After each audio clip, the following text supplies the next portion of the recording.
Hey guys, in the previous video we have learned what is Latex and how to install Texworks and Latex on our PCs.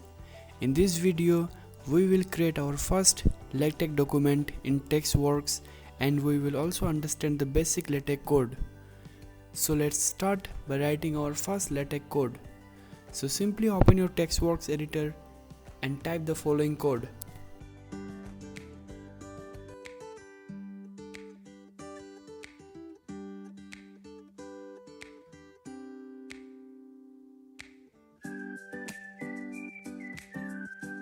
After writing this code in the Texworks editor, you need to save this file as .tex extension. In this case, I will save it as practice.tex,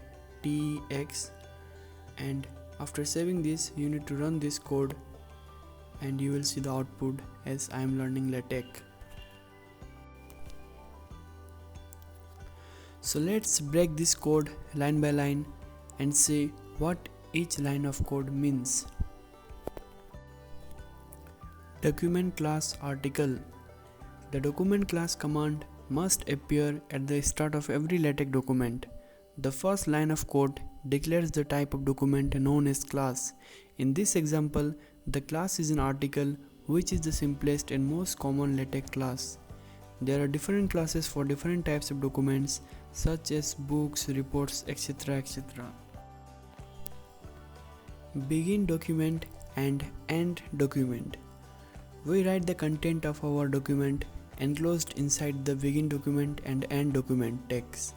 This is known as the body of the document. So this is it for this video guys. In the next upcoming video, we will learn more interesting topics related to LaTeX. If you find this video informative, then please like and do subscribe to my channel. Thank you.